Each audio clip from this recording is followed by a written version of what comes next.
जब हम किसी क्रिया या वर्ब का वर्ड मीनिंग याद करते हैं तो हम में से अधिकतर लोग कुछ इस तरीके से याद करते हैं।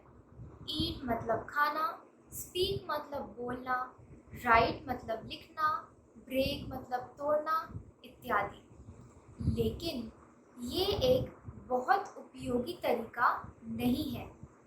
ये बहुत सही तरीका नहीं है, क्योंकि जब हमारे वाक्य में लिखना शब्द का इस्तेमाल हो तो उसे इंग्लिश में ट्रांसलेट करते समय हम राइट शब्द का इस्तेमाल नहीं करते। जब हमारे किसी वाक्य में बोलना शब्द का इस्तेमाल हो तो उसे इंग्लिश में ट्रांसलेट करते समय हम स्पीक शब्द का इस्तेमाल नहीं करते। जब हमारे वाक्य में तोड़ना शब्द का इस्तेमाल हो तो उसे इंग्लिश में ट्रांसलेट करते समय हम ब्रेक शब्द का इस्तेमाल नहीं करते। फॉर एग्जाम्पल, हम लिखना चाहते हैं, इसका इंग्लिश ट्रांसलेशन होगा वी वॉन्ट टू राइट। हम लिखना चाहते हैं, इसको हम 3 भागों में बांट देते हैं, हम चाहते हैं और लिखना। इसका जो इंग्लिश ट्रांसलेशन है वी वॉन्ट टू राइट, इसको भी हम 3 भागों में बांट देते हैं, वी वॉन्ट और टू राइट। हम का इंग्लिश हो गया वी, चाहते हैं का इंग्लिश हो गया वॉन्ट, और हिंदी में क्या बचा? लिखना। और इंग्लिश में क्या बचा? To right.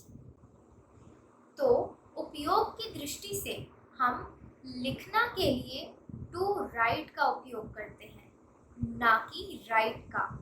इसी तरीके से बहुत सारे ऐसे एग्जाम्पल हैं जहाँ बोलना के लिए टू स्पीक का इस्तेमाल होता है, ना कि स्पीक का।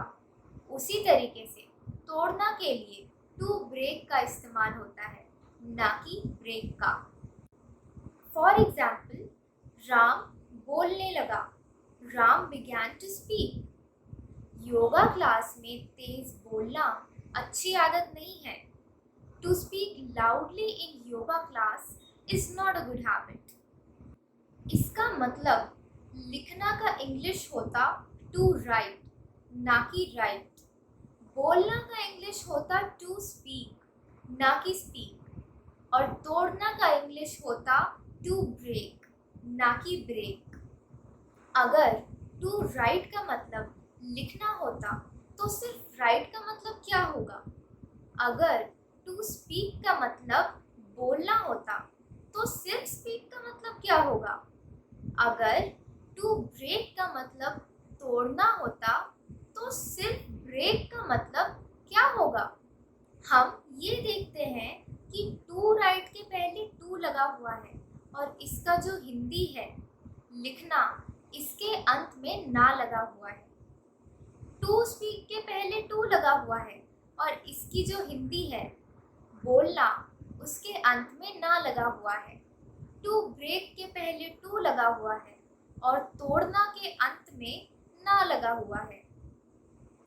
तो इस तरह हम देखते हैं कि इंग्लिश में हर क्रिया से पहले टू लगा हुआ है और हिंदी में हर एक क्रिया के अंत में ना लगा हुआ है।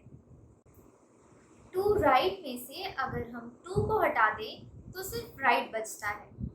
अगर हम टू राइट में से टू को हटा दें तो कॉमन सेंस ये कहता है कि हमें हिंदी में से ना को हटा देना चाहिए। अगर हम लिखना में से ना हटा दें तो सिर्फ लिख बचता है। तो लॉजिकली राइट का मतलब लिख होना चाहिए। उसी तरीके से स्पीक का मतलब बोल होना चाहिए और उसी तरीके से तोड़ का मतलब ब्रेक होना चाहिए। अब हम देखते हैं कि क्या यह प्रयोग की दृष्टि से सही है।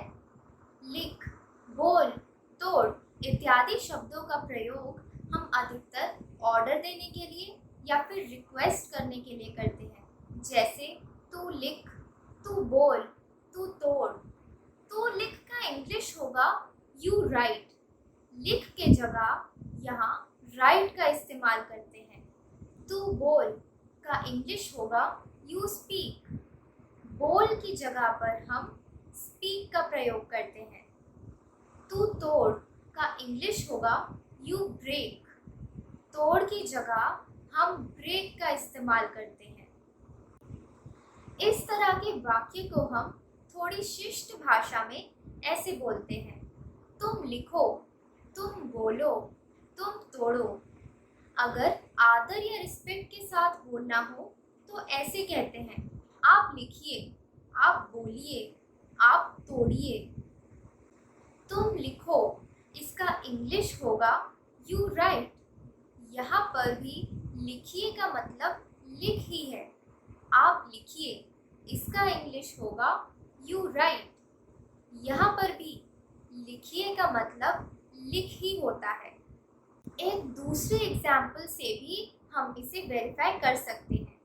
मैं लिख सकता हूँ, इसका इंग्लिश ट्रांसलेशन होगा आई कैन राइट। यहाँ मैं के लिए आई यूज हुआ, सकता के लिए कैन यूज हुआ और लिख के लिए राइट यूज हुआ। इसलिए हम ये देखते हैं कि प्रयोग की दृष्टि से राइट मतलब लिख याद करना ज़्यादा उत्तम है, ना कि लिखना। स्पीक मतलब बोल याद करना ज़्यादा उत्तम है, ना कि बोलना।